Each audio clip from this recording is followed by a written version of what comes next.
자, 우선은 일단 넷플릭스, 누군가 저에게 넷플릭스로 너 제일 재밌게 본 게 뭐야? 라고 말한다면은 저는 일단 이거부터 말씀을 드려요. 이 나르코스 보셨나요? 이게 이제 보약에 관한 드라마죠. 멕시코 아니라 콜롬비아. 예, 남미의 콜롬비아 산속에 이 코카땡이라고 하는 이제 보약이 있는데, 그 보약으로 성공한 파블로 에스코바르라고 하는 이 사람이 있습니다. 근데 이 사람이 진짜 미친 악당이에요, 진짜. 너무너무 미친 악당. 제 인터뷰를 봤는데 이 파블로 에스코바르 실제 아들이 있어요. 이 나르코스 드라마에도 나오는데, 그 아들이 나중에 이제 나르코스 드라마 방송하고 나서 한 인터뷰에서 이 나르코스 미화됐다. 나르코스에서 우리 아빠 미화됐다.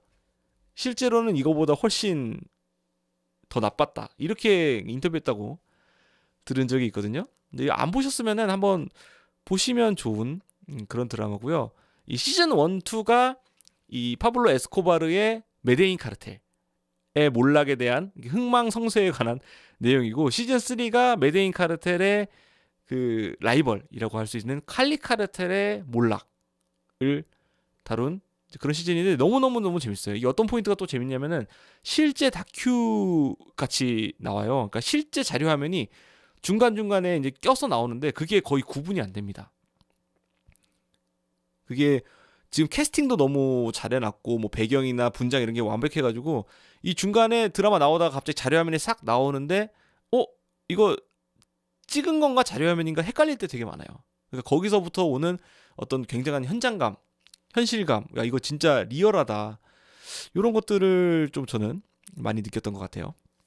그리고 이게 인기가 있어가지고 나르코스 멕시코라고 스피노프스럽게 나온 게 있는데, 요것도 배우 보시면은 디에고 루나, 그 스타워즈 로그원 영화 보시면은 요즘에 좀 안도르라고 디즈니 플러스에서도 드라마 있죠. 거기 주연인 디에고 루나가 원래 이 히스패닉 계열이니까 스페인어 되게 유창하거든요. 그래서 여기에서는 미겔 앙헬 펠릭스 가야르도라고 멕시코의 초대 카르텔 보약왕이 있어요. 그 보약왕의 흥망성쇠에 대한 또 이야기를 시즌 1에 풀고, 그 다음에 뭐 이어지는 시즌 2, 3에서는 또 멕시코 안에 티우아나 카르텔이라든지 뭐 시날로아 카르텔의 그 엘차포라고 또 최신 그 요즘에 보약왕이 있어요. 일명 터널킹이라고 부르는 멕시코 보약왕에 대한 이야기도 시즌 1, 2, 3가 약간 엘차포 라이징 같은 그런 느낌인데 되게 재밌습니다. 그치만 이제 제가 추천하는 나르코스 시청 수는 일단 이 오리지널부터 보시라. 오리지널 1, 2, 3 보면은 중간에 뭐 아코스라고 멕시코 카르텔도 좀 얘기가 껴있거든요. 그런 부분들 이해하고 나서 나르코스 멕시코 보시면은 굉장히 재밌게 보실 수 있을 것 같아요. 범죄로 성공하는 이야기 중에는 나르코스만큼 재밌는 게 없다 라고 저는 생각을 하고요. 자, 그 다음에 넷플릭스 봤던 것 중에 그쵸, 미겔 앙헬 펠릭스 가야르도, 예, 미카엘 엔젤인데 보약왕입니다. 맞습니다. 자, 그 다음에 제가 넷플릭스 드라마 중에 이거는 진짜 처음에 초창기 때 재밌게 본 건데, 요 드라마가 있어요. 더크 젠틀리의 전체론적 탐정사무소라고 하는 요 시리즈가 있는데, 요게 생각보다 굉장히 재밌는 녀석이거든요. 근데 이게 취향을 탑니다. 제 취향이긴 했어요. 이게 취향에 맞냐 안 맞냐는 어떻게 보시면 되냐면은, 여러분들 그 은하수를 여행하는 히치하이커를 위한 안내서라고 하는 살짝 정신 나간 영화가 있어요. 그 영화가 만약에 내가 재밌었다 라고 하시면은 요거 보시면 바로 취향에 맞습니다. 더크 젠틀리의 전체론적 탐정사무소. 왜냐면은 그 두 개가 원작 소설의 소설가가 같아요. 그 은하수를 여행하는 히치하이커를 위한 여행 안내서도 그 더글라스 애덤스라고 하는 소설가의 소설이었고, 더크 젠틀리도 마찬가지고. 그래서 되게 그 관통하는 어떤 뉘앙스라든가 느낌이라든가 이게 되게 좋습니다. 좋고, 그리고 시즌 1, 2, 3 시즌 1, 2까지밖에 안 나왔는데 이게 사실은 시청률이 그렇게 높지가 않았나 봐요. 이 두 개 다 굉장한 명작이고 시즌 1이든 2든 처음에 1, 2화 정도 봤을 때는 내용이 잘 이해가 안 가거든요. 되게 말도 안 되는 내용에 말도 안 되는 내러티브를 이어지는데 그게 한 10화쯤, 8화쯤 시즌 피날레쯤 가면은 다 퍼즐이 맞아 떨어집니다. 그 시즌 1, 2, 시즌 1이라 자꾸 그 에피소드 1, 2, 3, 4에서 이해가 안 됐던 내용들이 이제 마지막 화쯤에 가서 그 퍼즐이 짜맞춰지는 그 기분이 너무너무 좋아요. 너무너무 좋고, 그리고 가만히 보시면은 여기 배우가 일라이저 우드라고, 여러분들 그 반지의 제왕의 프로도로 익숙한 그 배우가 나오는데, 이 배우의 연기력이 또 폭발하는 그런 굉장히 훌륭한 시리즈다라고 말씀을 드립니다. 근데 안타깝게도 시즌 1, 2에서 멈췄는데 뭐 다행히 뭐 원의 8개 에피소드가 딱 완결이 되는 내용이고 2의 10개 에피소드도 다 그 자체로 완결이 되는 내용들이라서 딱히 시청하시는데 지장이 있지는 않아요. 그래서 꼭 보시라 라고 말씀을 드리고요. 그리고 또 초창기 넷플릭스에서 재밌게 본 거는 요것도 있어요. 아인이라고 애니메이션이거든요. 근데 요것도 워낙 넷플릭스 처음에 있었을 때 나왔던 애니메이션인데, 저는 이 애니메이션 같은 경우는 약간 예전에 데스노트를 봤을 때 그 소름을 다시 느꼈어요. 여러분들 데스노트를 많이 보셨을 테니까 그 굉장히 그 초중반에 와 진짜 쫄깃한 맛 있잖아요. 야, 이걸 어떡하지 싶을 때 딱 뭔가 해결이 되는 그런 어떤 쾌감들. 그리고 얘가 아인이 뭐냐면은 이게 여러분들이 아종, 그러니까 뭔가 비슷한 종이라고 할 때 아자거든요. 아종 할 때 비슷한 인간이다 해서 아인인데, 이 인간은 이제 죽지를 않습니다. 그러니까 어느 날 이 지구에 죽지 않는 인간들이 나타나요. 근데 그걸 아인이라고 부르는데, 이게 처음에 한 1, 2, 3, 4화까지는 뭐지? 약간 루즈하거든요. 루즈하다가 어느 순간 아까 지나갔죠. 그 약간 베레모스 아저씨, 사토였나 이름이. 그 아저씨가 나오면서 갑자기 이게 능력자 배틀물로 바뀌거든요. 그 죽지 않는 그 뭐랄까 특성을 이용해 가지고 서로 싸우는데, 대결을 하는데 그게 네 거기서 굉장히 소름이 돋아요. 대원님께서는 이제 서스펜스류 안 좋아하신다고, 뭐 취향이 안 맞으실 수 있죠. 그렇지만 이 아이는 중반 이후는 이제 서스펜스 미스터리물이 아니라 능력자 배틀물이다라는 거를 다시 한번 말씀드리고요. 혹시 끝까지 안 보셨으면은 끝까지 한번 봐 보시는 것도 나쁘지는 않다라고 이렇게 또 말씀을 드리겠습니다. 자, 그리고 또 초기 넷플릭스에서 제가 재밌게 봤던 거, 이 F1 본능의 질주라고 하는 요 녀석이 있어요. 요 시리즈가 있는데, 자, 이거 제가 지금 시즌 4는 안 봤는데, 요게 이제 2018년 시즌부터 이게 쫙 시작이 되는데, 말 그대로 F1의 한 시즌을 그냥 따라가면서 그 어떤 한 팀이 아니라 그냥 전체를 다 이제 에피소드별로 이제 따라가요. 그래서 뭐 어떤 때는 포스 인디아 팀을 밀착 취재하고, 어떤 회차에서는 뭐 페라리를 밀착 취재하고, 뭐 어떤 회차에서는 메르세데스 벤츠 팀을 밀착 취재하고 하는데, 이게 진짜 드라마타이즈를 전혀 안 했는데도 드라마처럼 느껴지게끔 너무너무 스토리 빌딩이 잘 돼 있어요. 그쵸, 예. 이것 때문에 넷플릭스 구독하셨다고요? 와, 대단하십니다. 진짜 재밌습니다. 그리고 요거 제가 특히 이제 직업병인데, 사운드가 예술이에요.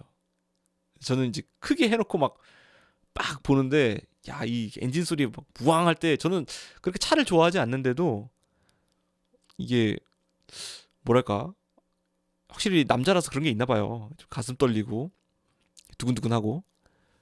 F1 본능의 질주는 어떤 이제 스포츠 다큐멘터리의 장르를 개척한 이런 시리즈고, 이것도 한번 기념비적인 시리즈이기도 하고, 현재도 굉장히 이만한 스포츠 다큐가 없기 때문에 보실만하다 라고 또 말씀을 드리겠습니다. 그리고 또 어떤 걸 재밌게 봤냐면은 약간 시청 순으로 말씀을 드리면은 이거를 또 빼놓을 수는 없겠죠. 넷플릭스로 본 것 중에는 이 기묘한 이야기,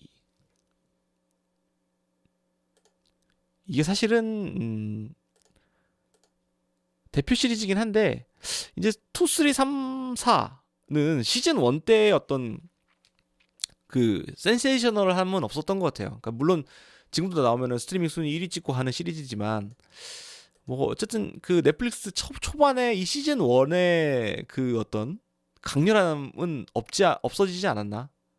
사실 사족이지 않나? 이 2부터 1에서 그 11이 안으로 들어가면서 그 뒤집힌 공간에 약간 희생하면서 들어가면서 이야기가 사실 끝났어야 되는 건데 뭔가 이제 억지로 늘린 느낌이 있지만 그럼에도 불구하고 굉장히 훌륭하다. 네. 이 더퍼 브라더스의 연출력이 뭔가 이 사족인 것 같은데 재미는 있어요. 2, 3, 4. 2, 3, 4도 뭐 재미는 있습니다. 아 그리고 좀 이야 또 아쉬운 건 뭐냐면은 원래 이 이름을 기묘한 이야기라는 이름을 꼭 썼어야 되나라고 하는 아쉬움이 있어요. 최실장님 반갑습니다. 미디크루 최실장님 오셨네요. 반갑습니다. 요 같은 경우는 일본의 사실은 기묘한 이야기 시리즈가 굉장히 명작이거든요. 그래서 이 스트레인저 싱스라고 한 거를 기묘한 이야기라고 번역한 것 자체는 나쁘진 않은데 그냥 이상한 이야기 이렇게 해도 됐잖아요. 그러니까 약간 기묘한 이야기라고 하는 검색 트래픽을 좀 뺏어 먹으려고 하는 불순한 의도가 있는지 건 아닌지라고 하는 발칙한 생각을 제가 좀 해보고요. 어쨌든 이런 유명한 드라마는 이 피휘할 필요가 있다라는 게 생각이고 이 덕분에 일본판 기묘한 이야기는 완전히 묻혀버렸습니다. 아쉬워요. 여러분들 혹시 일본판 기묘한 이야기 모르셨던 분이 계시다면 일본판 기묘한 이야기 꼭 유튜브로 검색을 하시든지 뭐 정식 루트로 검색을 하시든지 어쨌든 어떻게든 봐보시라 라는 말씀을 좀 해보겠습니다. 그리고 또 뭔가 지금 그 순으로 가고 있어요. 제가 이제 넷플릭스로 본 순서대로 거의 가고 있는데 그 다음에 또 말씀드릴 거 블랙미러. 네, 블랙미러. 요거는 사실은 제가 최초로 본 거는 이 다른 채널 넷플릭스가 아니라 이제 다른 채널을 통해서 먼저 봤는데 이 실제로 시즌 1, 2는 이 BBC에서 방송을 했을걸요 아마. 네, 요 블랙미러라고 하면은 나의 문어 선생님? 네, 나의 문어 선생님 봤죠. 아 그것도 나의 문어 선생님 아시는구나. 요 블랙미러 같은 경우에는 저희들이 그거 있잖아요. 전자기기를 보면은 느끼는 어떤 섬뜩함?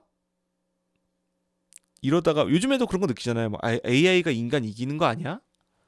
뭐 이런 생각을 하는데 어떤 그런 종류의 전자기기 뭐 미래 기술을 만났을 때 느끼는 그 섬뜩함을 되게 과장해가지고 디테일을 막 붙여가지고 좀 한화 공포스럽게 만든 그런 시리즈인데요.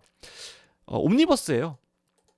매 에피소드가 옴니버스이기 때문에 전혀 뭐 앞 내용 안 봐도 지장이 없는 애들이고요. 그냥 명작이라고 하는 에피소드들만 찾아보셔도 크게 지장이 없는 그런 시리즈인데 이 시즌 1의 1화가 되게 충격적인 에피소드였죠. 시즌 1의 1화부터 막 야 이 미친 소재다 라는 이제 그런 느낌을 받았고 이게 시즌 3부터 넷플릭스로 넘어가요. 시즌 3부터 넷플릭스에서 이제 판권을 사가지고 굉장한 제작비를 때려 부어서 더더욱 원래부터 좀 멋진 시리즈였는데 더더욱 멋진 시리즈가 됐고요. 뭐 이런 센주니페로 이런 에피소드들은 상도 받고 그랬죠. 그리고 요 블랙미러 벤더스네치라고 하는 얘는 인터랙티브 영화라고 해서 저희의 선택에 따라서 줄거리가 바뀌는 그런 식의 구조로 가는데 이거는 제가 봤을 때 인터넷 콘텐츠의 어떤 그 메타를 바꿨다라고 생각될 정도로 굉장히 충격적이었습니다. 이 내용이 이 주인공이 게임 개발자인데 선택을 해가지고 뭐 결과를 바꾸는 그런 어드벤처 게임을 만드는 개발자로 나와요. 근데 요 내용이랑 넷플릭스 인터랙티브 영화라고 하는 그 형식이랑 완전히 일치해가지고 엄청난 시너지를 내는, 네, 내용과 형식이 일치하면서도 작품성도 엄청난 그런 저는 이거 진짜 넷플릭스에서 본 거 중에 충격적인 걸로 치면 최고였어요. 벤더스네치. 이것도 추천을 드립니다. 나의 문어 선생님 말씀하신 김에 이 나의 문어 선생님 이거 재밌어요. 이것도 이제 한 편짜리 영화니까 한번 보세요. 넷플릭스가 확실히 이 다큐가 재밌는 게 많아요. 네. 이거 이제 바다 이런 거 좀 또 좋아하면은 또 땡기죠. 아 이거 봤던 기억이 나네요. 나의 문어 선생님. 그러면 다큐 얘기가 나왔으니까 제가 또 하나 추천. 동물 다큐 하나 추천. 이거 고양이는 건드리지 마라. 고양이 문어를 못 이제 문어를 못 먹는다고요? 예, 문어 못 드실 수 있죠. 저는 근데 맛있게 먹습니다 아직도. 실제로 근데 문어가 되게 똑똑하대요. 이 두 종류지만은 굉장히 높은 지능을 가지고 있어서 되게 똑똑하고 그 예전에 다큐멘터리를 본 적이 있는데 미래 지구, 인류가 멸망하고 난 지구는 어떻게 됐을까 이런 걸 상상하는 다큐였거든요. 거기서 인류에 이어서 지성을 가진 생명체로 진화하는 종족으로 문어를 꼽았어요. 그래서 문어가 막 진화해가지고 숲 속에 날아다니고 원숭이처럼 뛰어다니고 뭐 그런 약간 그 정신 나간 그거죠 다큐였지만 어쨌든 고양이는 건드리지 마라. 이것도 재밌게 보셨군요. 요거는 이제 부제가 인터넷 킬러 사냥이잖아요. 그 스포 없이 내용을 좀 말씀드리면은 어느 날 그 페이스북이었나 그 SNS에 고양이를 되게 잔인하게 다루는 영상이 올라와요. 근데 그 영상을 보고 나서 이 인터넷 네티즌 수사대들이 출동을 합니다. 그래서 이 범인을 잡아라. 범인을 잡기 위해서 영상 속에 있는 뭐 이 제품은 어느 나라에서만 파는 거더라. 그리고 뭐 거기에 나오는 그 영상 속의 힌트를 찾아가지고 뭐 구글 지도 찾고 막 이런 갖은 노력을 네티즌 수사대가 해가지고 이 범인을 좁혀 들어가요. 근데 그 와중에 더 놀라운 진실이 숨어 있었다. 라고 하는 그런 내용입니다. 근데 이게 딱 3화짜리거든요. 근데 매화 1화 마지막, 2화 마지막, 3화 마지막마다 굉장한 반전이 빵빵빵 터져요. 거기서 와 멈출 수가 없는 거죠. 그래서 고양이는 건드리지 마라. 요거도 보실만하다. 다큐를 즐겨 보신다면 보시면 좋을 것 같고요. 그리고 또 이 비슷한 때 나왔던 다큐 중에 타이거 킹이라고 있습니다. 이거는 뭐 언급 안 하고 넘어가면 안 되겠죠? 네, 이거는 그 미국 내에 이 빅캣 큰 고양이과를 다루는 동물원들이 되게 많대요. 근데 그 동물원을 운영하는 그 사람 중에 조 이그조틱이라고 하는 또 약간 정신 나간 사람이 하나 있어요. 이 사람인데 이거 타이거 킹 한창 인기일 때는 조 이그조틱 코스프레 하고 사진 찍고 트위터에 올리고 막 유럽 그 헐리우드 셀럽들이 그랬었는데 이 조 이그조틱뿐만 아니라 굉장히 많은 동물원을 운영하는 사람들이 나오는데 그 사람들이 하나같이 다 정줄 놓은 사람들이거든요. 이 사람도 그렇고. 근데 이 다큐를 보고 나서 느낀 점은 뭐냐면은 이 사람들이 앞에서는 막 우리는 동물을 사랑하고 동물을 보호하고 뭐 어쩌고저쩌고 이야기를 하는데 나중에 이 시리즈를 전체를 다 보고 나서 생각해 보면은 이 중에 동물을 진짜 사랑한 사람은 아무도 없었다. 그리고 심지어 인간을 사랑한 사람도 별로 없었다. 어떤 인간의 어떤 추악함에 막 치를 떨게 만드는 그런 다큐인데 이게 시즌 2가 나왔거든요. 네, 시즌 2는 안 봐도 됩니다. 네. 갈비지고 이것도 이게 타이거 킹 요거 닭 엔트의 위험한 사파리 요것도 갈비지 안 보셔도 된다. 타이거 킹 시즌 1만 보시면 됩니다. 최근에 루이스 피구 사건이랑 피파 언커버드라고요? 피파 언커버드? 오, 이런 건 내가 찜한 콘텐츠 추가하겠습니다. 루이스 피구? 오, 찜 추천 감사합니다.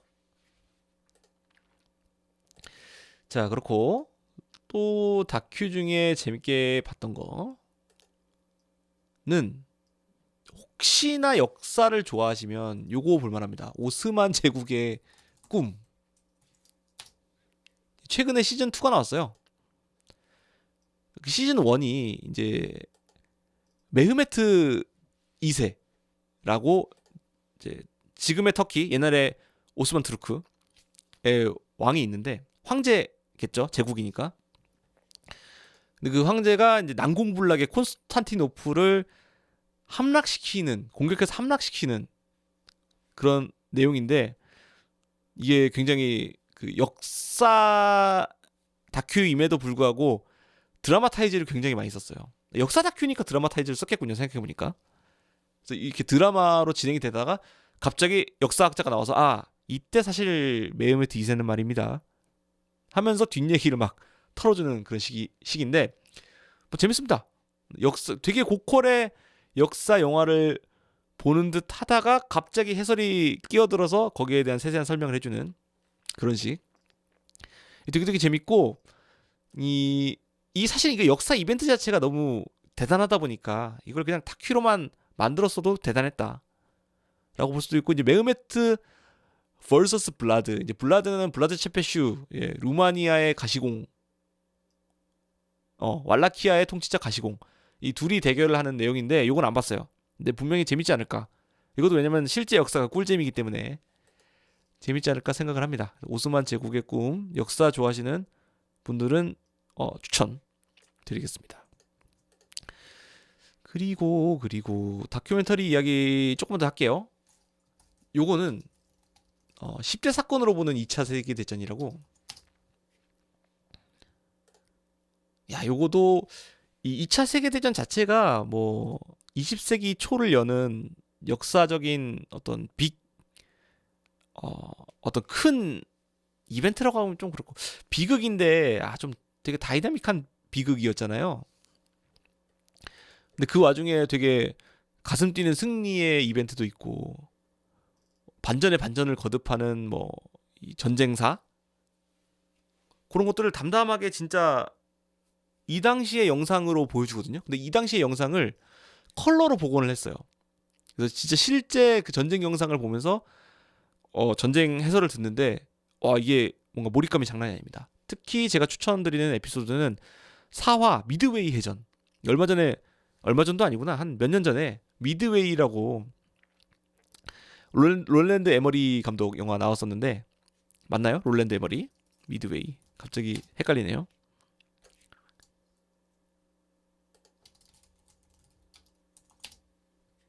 예, 맞아요. 롤랜드 에머리가 그 미드웨이 영화 만들었었는데, 그거보다 미드웨이 해전, 이게 더 재밌다. 10대 사건으로 보는 제2차 대전. 이거 진짜, 와, 미드웨이 해전 자체가 너무 그 극적인 말도 안 되는 승리의 역사라, 예, 요거 진짜 너무 재밌고, 나머지 에피소드들도 진짜 너무 재밌어요. 그래서 요거. 근데 요게 또 시즌 2 격으로 나온 게 있거든요. 승리의 뭐 어쩌고 하는, 승리를 향한 여정. 요거는 재미가 좀 덜했다. 요것도 물론 괜찮지만 조금 덜했어요. 네, 10대 사건 아까 그거보다는. 그래서 요거 봐주시면은 좋을 것 같고요.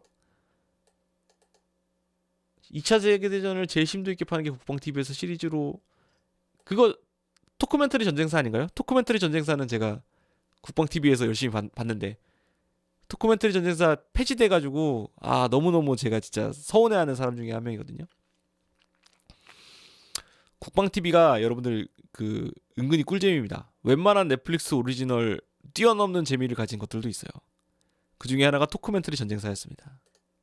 어쨌든 10대 사건 했고, 그 다음에 또 말씀드릴 게, 일본 드라마를 좀 추천을 드릴게요. 일드 중에 채널 고정이라고 하는 일드가 있습니다. 채널 고정. 요거는 그러니까 전형적인 일본 그 만화의 구도인데 이 홋카이도에 있는 아 그 방송국에 신입 사원이 들어와요. 근데 이 여사원이 약간 순수 청년이라 그래야 되나? 약간 맹하고 어떨 때는 약간 바보 같고 그런데 이 청년이 어떤 다른 사람들을 감동시키면서 바뀌어가는 과정? 이 청년이 바뀌는 게 아니라 이 청년 때문에 방송사가 막 흥하고 다른 그 동료 직원들도 좀 바뀌어가는 그런 감동을 전하는 약간 그 따뜻해지는 스토리가 있는데 요게 굉장히 그 뭔가 설득력 있고 그 일본 특유의 막 그 감성 있잖아요. 막 막 이러고 뭐 오글거리는 막 이상한 철학적인 대사 내뱉고 이런 게 없습니다. 얘는 좀 그런 게 되게 덜해요. 담백합니다. 담백한데 뭐 물론 아예 없진 않지만 담백하기 때문에 우리나라 분들도 부담 없이 보실 수 있지 않을까? 네, 그렇게 생각해요. 제가 좋아하는 드라마 종류가 두 가지인데 하나는 아까 그 보야광 나르코스 드라마처럼 이 불법으로 성공하는 이야기, 나쁜 짓해서 성공하는 이야기, 요거를 좋아하는데 그거 말고 또 좋아하는 장르가 이렇게 단체 생활에서 성공하는 이야기. 회사가 으쌰으쌰해서 성공하는 이야기. 여러 사람들이 모여서 힘을 합쳐서 뭘 했는데 잘 된다. 이런 스타일을 좋아해요. 그래서 제가 스타트랙도 사실 좋아하는 거고 이런 회사 드라마도 되게 좋아하는 거거든요. 사실 근데 이런 회사는 현실에 없죠. 이제 뭐 부하 직원이 못했는데 뭐 상사가 뭐 같이 으쌰으쌰 해주고 뭐 물론 현실에서도 있지만 이제 판타지에 가까운 회사인데 이 가슴 따뜻해집니다. 네, 이거 한번 봐보세요. 그리고 만약에 채널 고정이 별로였다, 아니 별로가 아니라 채널 고정이 되게 재밌었다라고 하시면은 요거도 재밌습니다. 종쇄를 찍자. 이거는 그 오다기리조 아시죠? 가면라이더 쿠우가로 데뷔했던 일본의 명배우 오다기리조가 나오는 드라마인데 이 채널 고정이랑 거의 비슷해요. 이거는 유도부 옛날에 유도부 출신, 유도 국가대표 출신, 유도 선수 출신 이 여자 신입사원이 만화회사에 편집자로 취직을 해가지고 이 스스로 성장하고 또 주변 사람을 바꿔가면서 이 결국 이 회사 자체가 성장하는 뭐 그런 감동을 주는 그런 드라마고요. 역시 이제 회사 생활에 관한 드라마이기 때문에 제가 좋아한다. 한치님 마음에 들려면 불법적으로 일하는 판타지 회사? 네. 그쵸. 이제 어떻게 보면 나르코스의 메데인 카르텔도 회사죠, 회사. 예. 그 나쁜 회사. 배드 컴퍼니. 이상사님 반갑습니다. 네. 종쇄를 찍자는 한국에서 리메이크 했었죠. 네, 맞아요. 문화예술 수준이 그 시원찮습니다. 그냥 넷플릭스만 많이 봤어요. 네. 종쇄를 찍자. 그래서 요거는 원판을 한번 보시면 좋다. 네, 추천 드라마입니다. 대신에 요거는 회차가 좀 기니까 일단은 채널 고정부터 보시고 채널 고정이 내 마음에 맞았다라고 생각하시면은 종쇄를 찍자 봐보시면은 좋다. 네. 그리고 또 추천 들어갈 게 일본 거 중에는 간츠오라고 있습니다. 간츠오.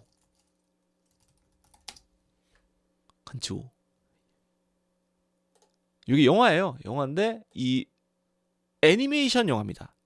애니메이션 영화지만 이 실사풍, 그 일본 특유의 막 그런 또 막 이런 느낌의 오글거림이 되게 적고 이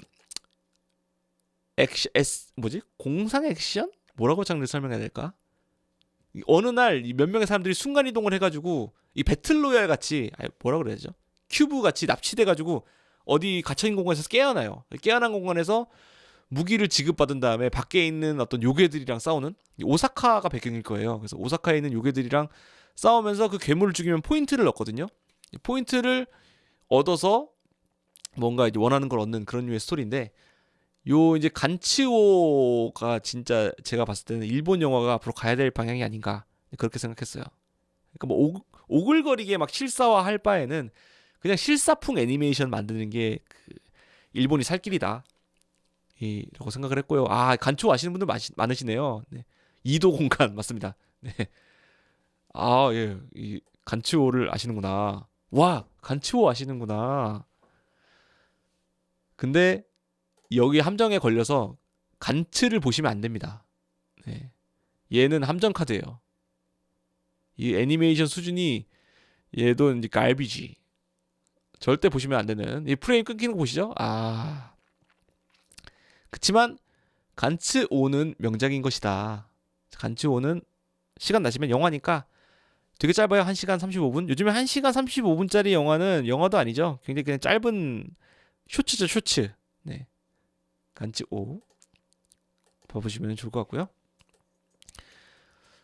자, 1번 거 했으니까 아참 아까 스포츠 다큐 중에 재밌게 본 거 추천 안 한 게 있네요. 이거를 빼놓고 스포츠 다큐, 넷플릭스 스포츠 다큐를 말하면 안 되는 것 같아요.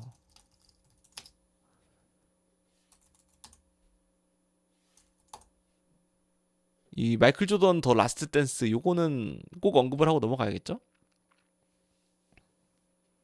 이거 진짜 이 라스트 댄스라는 말 자체를 어떤 보통 명사화 시킨 다큐멘터리고, 이거 나왔을 때 2020년 말에 이 회사 가면은 다 라스트 댄스 얘기하느라 정신이 없었던 기억이 있습니다.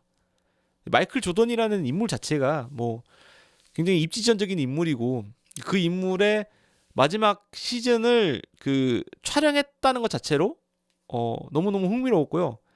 그리고 이제 그 마지막 시즌을 보는 와중에 중간중간에 이제 마이클 조던의 옛날 시절, 데뷔 시절 이런 것도 플래시백으로 나오는데 정말 정말 멋졌다. 그리고 또 하나 느낀 점은 이 다큐톤으로 나오는 현재의 마이클 조던을 봤을 때, 야, 마이클 조던도 나이 들면 살이 찌는구나 라는 것도 동시에 느꼈다. 그리고 눈은 왜 이렇게 저렇게 빨개졌을까도 동시에 느낀 그런 뭐 명작 스포츠 다큐죠. 명작 스포츠 다큐. 이것도 뭐 안 보셨다면은, 역시 안 보셨다면은 지금 반성하시고 보세요. 뭐 무조건 봐야 되는 시리즈라고 봅니다. 아, 스카티 피펜. 아, 스파페? 아, 스파이 패밀리. 아, 상선님께서 스파이 패밀리를 스파페라고 하는군요. 그렇습니다. 자, 라스트 댄스 말했고. 그리고 지금부터는 이제 중국 콘텐츠 말씀을 드릴 건데, 사실은 넷플릭스에서 제일 재밌게 본 중국 콘텐츠는 이거예요. 삼국지 극장판. 삼국지 극장판. 이게 어느 날 갑자기 삼국지 극장판이라고 해가지고 에피소드 이 8개짜리가 뜬 거예요. 그래서 뭔가 하고 봤더니 옛날 KBS에서 했던 신삼국 95개짜리 이 넷플릭스에도 있거든요. 신삼국. 예. 요거를 편집해가지고 8개짜리로 만든 거예요. 근데 8개짜리 하나가 131분, 142분 막 이래요. 근데 이게 편집이 굉장히 정갈합니다. 그래서 신삼국을 보셨던 분들도 되게 재밌게 보실 수가 있고, 신삼국을 안 보셨던 분들은 삼국지 극장판을 봐보시면은 충분히 뭐 보셨다고 말했을 정도로 볼 수가 있다. 그리고 지금 봐도 신삼국 진짜 재밌어요. 이 뭐야, 유비 연기하신 워헤이인가? 워허헤이 이 배우랑 그 조조 연기하신 배우랑 진짜 너무너무 연기 진짜 잘하고, 그 저희가 아는 내용도 이 영상으로 다시 본다는 게 그 스펙터클함이 장난이 아니거든요. 그리고 마지막에 저는 잊을 수 없는 장면이 사마이랑 제갈량이 이 벌판에서, 제갈량은 이렇게 의자에 앉아 있는데 사마이가 털썩 흙바닥에 주저앉는 장면이 있어요. 그거 보면서 막 이 사나이 울리는 사마이다 이건. 그렇습니다. 그래서 극장판으로 보셔도 좋고, 뭐 더 좋은 건 사실은 이 신삼국 요거 삼국지 95개 다 보는 거지만, 이게 부담스러우시다면은 그냥 삼국지 극장판 요거 한번 내일 한번 달려보시면 어떨까 추천을 드립니다. 상성님께서 의천도령기 말씀하셨는데 제가 의천도령기 안 그래도 말씀을 드리려고 했어요. 의천도령기 2019 버전이 넷플릭스에 전화가 올라와 있고요. 요 의천도련기 같은 경우에는 사실은 제가 1986년 의천도련기를 제일 좋아해요. 근데 그 이후에 제일 잘 만든 의천도련기가 아닌가 생각을 하고요. 요 2019년 의천도련기의 특징이라고 하면은 제가 느끼기에는 일단 여성 배우들의 미모가 요즘 이런 얘기하면 안 되나요? 네. 출중하다. 네. 보는 내내 좀 행복한 그런 기분도 있었고, 그리고 연출의 방점이 이 장면 장면을 그림처럼 묘사하는 데 있었던 것 같아요. 그래서 액션 장면이 여타 홍콩 영화들처럼 막 이렇게 빠르게 지나가는 게 아니라 쓱 지나가다가 갑자기 탁 멈추고 이렇게 뭔가 360도로 돌아가면서 그림을 하나 딱 잘 만든 어떤 일러스트를 보여주는 듯한 그런 연출이 이런 거 그쵸? 지나가다가 탁 멈추고 이렇게 일러스트를 보여주는 듯한 그런 느낌이 나름 맛이 있었다. 그리고 뭐 배우들도 다 잘생겼다는 게 굉장히 좀 포인트가 아니었나. 86년이면 맞아요. 양조위 버전, 양조위 데뷔작. 그 주제가가 유명하죠. 건반 수제라고 유명합니다. 이 2019년 주제가가 도검여몽이었나? 그 도검여몽도 아마 옛날 의천도련기 주제가였을 거예요. 근데 그거를 리메이크 해가지고 2019년 버전에 넣었던 것 같고요. 근데 사실은 의천도련기보다 저는 사조영웅전 이거 바로 전전해 했을 거예요. 2017년 사조영웅전. 요거 진짜 잘했다. 네, 사조영웅전 2017. 이거 정말 잘했습니다. 그리고 여기에 황용이가 되게 또 예쁘게 나왔다. 이 의천도련기 하면은 곽정과 황용이의 어떤 그 뭔가 간질간질 로맨스 있잖아요. 이게 사실 사조영웅전이 이름은 사조영웅전 해가지고 막 거창해 보이지만 티네이지 로맨스물입니다. 알고 보면 곽정과 황용의 대륙을 주유하는 그 간질간질한 로맨스. 곽정이 사고 치면은 황용이 해결해주고 황용이 뭔가 버프 같은 거 얻어서 황용 18장 배우게 해주는 그런 느낌이었습니다. 2019년 양소가 광명사자가 기억이 안 나네요. 검색해 볼까요? 2019 양소 배우 의천도련기 이무신이라고 하네요. 양소가 또 예, 근데 중국 콘텐츠 모르시는 분들도 있으니까 대충 여기까지 얘기하겠습니다. 양소 잘생겼어요. 자, 그리고 제가 또 중국 콘텐츠 마지막으로 절대쌍교 여기 나오네요. 요 절대쌍교. 요 절대쌍교 같은 경우는 고룡이라고 하는 이제 의천도련기 사조영웅전은 이 김용 선생의 소설이었다면 절대쌍교는 고룡이라고 하는 또 당대의 쌍벽을 이루는 굉장히 유명한 그 굉장히 유명한 무협 소설 작가님이 계세요. 그래서 그분의 소설인데 이 쌍둥이가 전혀 다른 환경에서 헤어져가지고 서로 쌍둥이인지 모른 채 전혀 헤어져가지고 전혀 다른 환경에서 살면서 나중에 적으로 만나는. 근데 적으로 만났는데 그 와중에 또 우정을 키우는 그런 뭐 사나이 울리는 또 그런 스토리고요. 이거 같은 경우는 뭐냐면은 이 대륙에 굉장히 자연 환경이 좋은 게 많잖아요. 그 자연 환경을 그냥 활용한 제대로 만든 대륙스러운 그런 콘텐츠다라고 생각합니다. 그러니까 대륙은 사실은 CG를 많이 쓸 필요가 없어요. 왜냐하면 자연 환경 자체가 CG거든요. CG로 만들 수 없는 천혜의 자연 환경을 가지고 있고 또 그거를 어떤 공산 정권스러운 어떤 그런 독재적으로 활용할 수 있는 그 힘이 있기 때문에 그런 어떤 천혜의 자연 환경만 잘 활용해도 이런 콘텐츠가 나온다. 라고 하는 걸 절대쌍교를 보면서 와 진짜 부러웠어요. 와 진짜 부럽다. 이거 뭐 로케이션만 대충 잘해도 이 정도 영상미 나오는구나. 그래서 뭐 그렇습니다. 이거는 앞서 사조영웅전 의천도련기만큼 막 그렇게 막 재밌진 않고 그 초반에 막 가슴 뛰는 장면들이 몇 개 있어요. 한번 추천해봤습니다. 자 중국 콘텐츠 여기까지 됐고 그리고 또 일본 애니메이션 하나 더 추천해드리면은 요거는 좀 잔인할 수도 있어요. 데빌맨 크라이베이비라고. 데빌맨이라는 콘텐츠라고 말할 것 같으면 그 나가이고라고 하는 만화가가 일본에 있습니다. 나가이고 유명한 작품은 마징가 제트예요.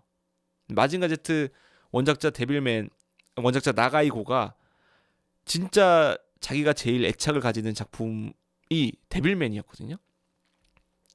근데 이 데빌맨을 당대에도 인기가 있어서 애니메이션화가 됐는데 그때 애니메이션화가 제대로 안 됐었어요. 그러니까 나가이고의 코믹스를 기반한 게 아니라 뭐 애니메이션 오리지널 막 내용들이 많이 붙어가지고 또 약간 히어로물처럼 돼가지고 약간 다른 느낌이 있었는데 이 데빌맨 크라이베이비는 나가이고 원작 코믹스 내용을 반영을 해가지고 영상화를 한 겁니다. 그래서 특징이 진짜 대박 잔인해요. 저는 잔인한 거 되게 뭐 즐겨본다라고 하면 좀 웃기지만은 어느 정도 많이 봐서 내성이 있거든요. 근데 저도 와 보고 나서 아, 야 이거 좀 힘들다라고 느꼈어요. 특히 이제 진짜 뭔가 실사 같아서 잔인하다기보다는 그냥 이 애니메이션에서 과장돼서 표현되는 그 잔인함과 선정성이 극에 달한 그런 느낌이었거든요. 야 이거는 미쳐버릴 수도 있겠다 보다가 그 정도로. 요거 데빌맨 크라이베이비를 좀 추천합니다. 근데 그런 그 약간 잔인 무도한 걸 좀 견딜 수 있다라고 하시면은 한번 보실만해요. 보실만합니다. 수성의 마녀 요즘에 그쵸 건담 수성의 마녀가 좀 그 이거는 뭐 예정이 없었지만 한번 띄워볼까요? 저도 지금 수성의 마녀를 프롤로그랑 1화 정도까지밖에 못 봤는데 최근에 굉장히 호평이죠. 원래 그동안 이제 건담이 기동전사 건담 시리즈가 TV 애니메이션 시리즈가 계속 막 똥볼 찼었잖아요. 그쵸? 안 그렇습니까? 똥볼 찼었어요.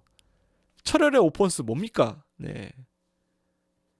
하다가 근데 물론 인기는 많았죠. 그거랑 별개로 뭐 건담 내러티브 이런 것도 작품성이랑은 별개로 인기 되게 많았고 그랬는데 뭐 모처럼 수성의 마녀는 진짜 잘 나온 것 같아요. 그리고 저는 주목하는 게 수성의 마녀가 그 한국어 더빙이 되게 잘 됐습니다. 건담 자체가 한국어 더빙 된 게 역사가 거의 없는데 뭐 예전에 대원에서 기동전선 건담 더빙하긴 했죠. 그거 외에 수성의 마녀 요 더빙이 됐다는 게 저는 일단 감사하고 더빙 퀄리티도 훌륭했다. 제가 듣기로는 되게 훌륭했다. 그래서 지금 뭐 화제작이니만큼 보실만 합니다. 그리고 또 말씀드리 거의 다 말씀을 드렸네요. 이제 한국 콘텐츠들도 몇 개 추천을 드리려고 했는데 뭐 한국 콘텐츠들이야 워낙 많이 보셨으니까 네 이런 거 다 살짝 넘어갈게요. 뭐 제가 재밌게 본 콘텐츠는 한국 콘텐츠는 킹덤을 근데 물론 요 킹덤도 재밌습니다. 네, 요 킹덤 재밌어요. 요 킹덤 만화로 보세요. 네, 그럼 재밌습니다. 이 킹덤 말고 요 킹덤. 요 킹덤이 시즌 1, 2까지 재밌었는데 이 아신전은 왜 냈냐라고 하는 게 제 의견입니다. 아신전은 안 냈으면 좋았을 것을. 그 피천등님 수필 중에 그런 말 있잖아요. 마지막은 아니 만났으면 좋았을 것을. 그런 아신전. 이게 그 작가분이 이 김은희 작가님이시잖아요. 그러니까 가끔 막 이상한 대사를 치시고 이상한 연출하시는 그런 느낌이 있는데 뭐 어쨌든 킹덤 시즌 1, 2는 깔끔하니 내용 좋았습니다. 재밌었고 요게 바탕이 돼가지고 넷플릭스 오리지널 시리즈를 쭉쭉 만들 수 있었던 것 같고 그리고 좀비물 중에 지금 우리 학교는 또 괜찮았죠.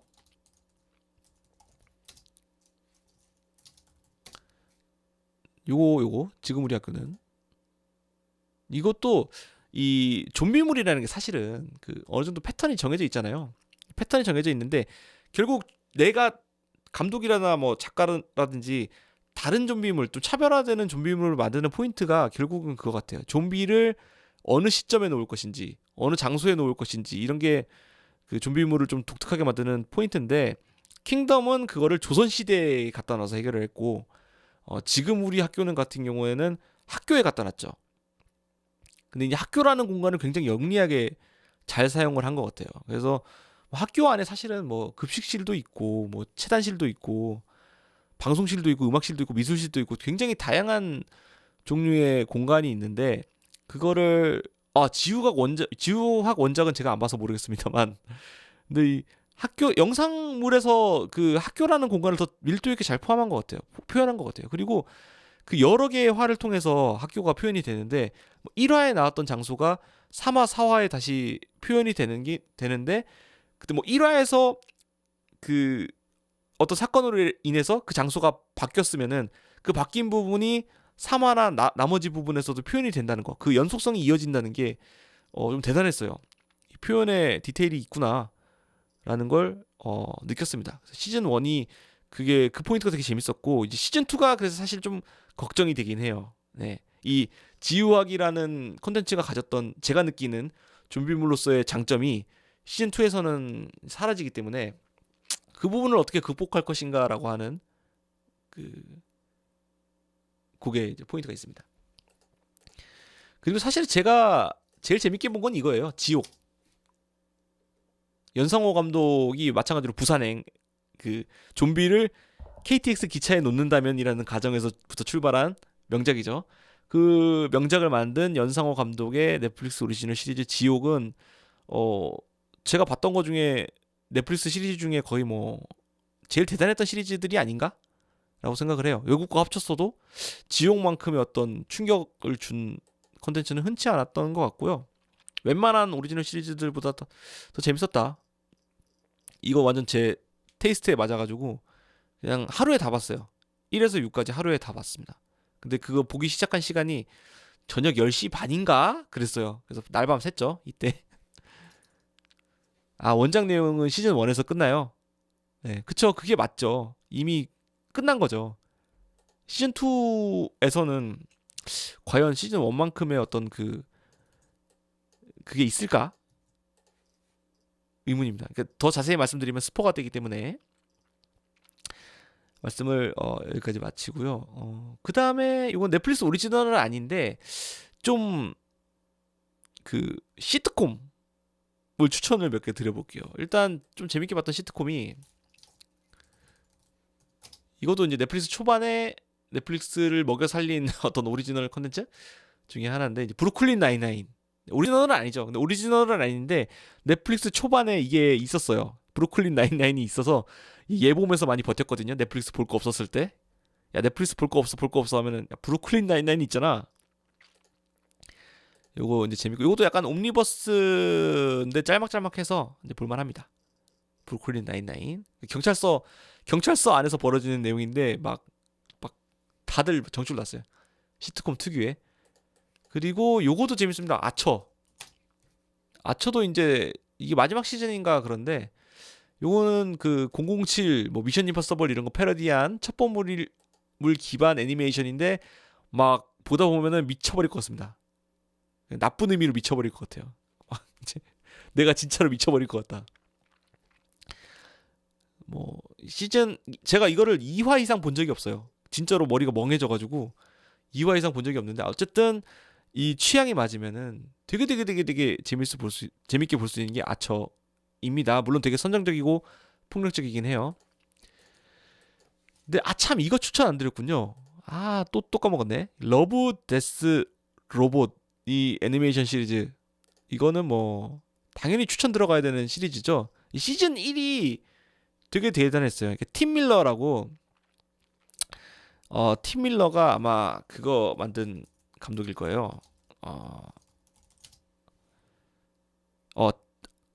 뭐야 데드풀. 데드풀 감독인데 팀 밀러라고, 이 팀 밀러가 좀 메인 그 제작자를 맡아가지고 감독을 했나? 뭐 그래가지고 제작한 옴니버스 애니메이션 시리즈인데, 상상력이 굉장히 대단하고 어떤 에피소드들은 뭐 좀 가슴이 따뜻해지기도 하고 그래요. 이게 되게 실사스러운 애니메이션에서부터 이 마지막 시즌 3 마지막 에피소드도 진짜 멋졌죠. 굉장히 실험적인 기술들도 많이 들어가고, 영상미 자체는 진짜, 물론 이게 약간 에피소드마다 이 호오나 그리고 부침은 좀 있는데, 그럼에도 불구하고 넷플릭스를 구독하신다면 러브데스 로봇은 봐야 되지 않나, 이렇게 생각합니다. 자, 그렇고요. 그리고 넷플릭스에서 또 추천하는 그 시트콤은 이게 있어요.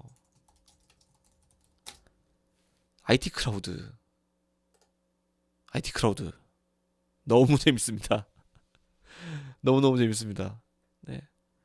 요거 뭐냐면은 그 빅뱅 이론 이전의 빅뱅 이론 같은 느낌인데, 이제 IT 회사의 기술부, 이제 그 IT 팀, 기술팀, 네, 뭐 거기서 일하는 직원이 2명 있는데, 이 2명 사이에 이 여자가 하면 껴요. 이 여자가 하면 끼는데, 이 여자가 나중에 더 바보가 되는, 뭐 시트콤이 다 그렇죠. 새로운 애가 더 바보가 되는 그런 구조인데, 저 같은 경우는 빅뱅 이론보다도 훨씬 재밌게 본. 왜냐면 이게 영국 시트콤이거든요. 영국 시트콤이 또 아시죠? 영국계 테이스트가 맞으면은 정말 너무너무 재밌게 즐길 수 있는 그런 콘텐츠들을 만드는 게 영국인데, IT 크라우드가 영국에서 만든 어떤 시트콤 중에 최고가 아닌가 저는 생각을 합니다. 이거 되게 짧아요. 짤막짤막하게 볼 수 있고, 만약에 IT 크라우드가 보다가 내가 내 영국 개그 나 맞는 것 같다 라고 생각하시면 몬티 파이튼 가시면 됩니다. 몬티 파이튼의 비행 서커스라고, 뭐 BBC에서 70년대에 한 그 코미디 시리즈인데, 뭐 우리나라로 치면은 웃으면 복이 와요 뭐 이런 느낌이었을 거예요. 이게 진짜 하나하나가 그 SNL의 디지털 숏 같은 그런 느낌이에요. 그러니까 하나하나가 유튜브 짤방감, 유튜브 그 컨텐츠감인데, 실제로 유튜브에 이 몬티 파이튼, 옛날 몬티 파이튼 거 잘라가지고 올라와 있는 게 되게 많거든요. 그래서 그거를 이 넷플릭스 아니면은 누가 이 몬티 파이튼의 비행 서커스 같은 거를 자막 달아서 올려놓겠습니까? 되게 깨끗한 화질로 즐길 수 있는 70년대 코미디인데, 그 당시의 시대를 뭐 이미 50년 앞서간 50년 전 코미디가 나를 웃길 수 있을까? 한번 테스트 해보시는 것도 좋을 것 같아요. 그쵸. IT 크라우드도 사실 보면 회사 생활 얘기네요. 제가 회사 생활 드라마를 좋아하다 보니까. 어쨌든 그 74년의 코미디가 나를 웃길 수 있을지 없을지를 한번 요걸로 테스트 해보시는 것도 좋을 것 같습니다. 자, 거의 다 했네요. 네, 거의 다 했어요. 요 정도인 것 같습니다. 제가 넷플릭스로 봤던 것 중에 뭔가 기억에 남아서 여러분들께 추천드릴 만한 거는 요 정도인 것 같고요. 지금도 끊임없이 넷플릭스에는 새로운 콘텐츠가 올라오고 있고, 또 그만큼의 콘텐츠가 소리 소문 없이 사라지고 있죠. 그래서 사실은 좀 슬프기도 해요. 옛날에 저희 어렸을 때는, 저희라고 해서 죄송합니다. 제가 어렸을 때는 이 뭐 콘텐츠 하나 보는 것 자체가 굉장히 힘든 일이었거든요. 저는 특히 중학교 때, 고등학교 때 일본 특수 촬영물, 가면라이더 뭐 이런 거 좋아해가지고 그거 구하는데 진짜 애를 먹었던 기억이 있고, 뭐 비디오 대여점에서 어렸을 때 비디오 테이프 빌리면은 갖다 주기 전에 아까워가지고 같은 영화 2번, 3번 돌려보고 그랬었는데, 음악도 마찬가지죠. 음악도 어느 순간 너무 흔한 것이 돼버려가지고, 저 뒤에 보시면 제가 모은 CD들 있잖아요. 저는 지금도 CD를 모읍니다만, 저렇게 막 귀하게 구해가지고 몇 번씩 들었던 세월도 있는데, 지금은 너무 다 모든 게 흔해져 버린 세상이라 좀 안타까울 때가 있지만, 뭐 어떻겠습니까? 어쩌겠습니까? 저희가 이렇게 풍요로운 세상을 즐겨야죠. 즐기시되 기왕이면은 좀 리뷰 보시고 그 평점 높은 걸로 찾아보시고, 어, 또 기왕이면은 또 올바른 루트로 보시고, 또 기왕이면은 고전 루트로 보시고. 경민님, 가면라이더고 슈퍼전되고 다 맛이 갔어요 지금. 네. 저는 변신할 때 춤추지 않았으면 좋겠습니다. 그 큐류저가 다 망쳤어. 큐류저. 아니야, 더 파고 들어가면 고온저가 망치지 않았나.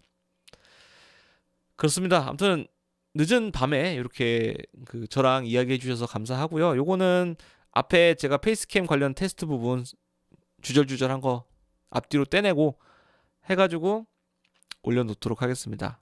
자, 토요일 밤 잘 보내시고요. 저는 일을 하러 가보겠습니다.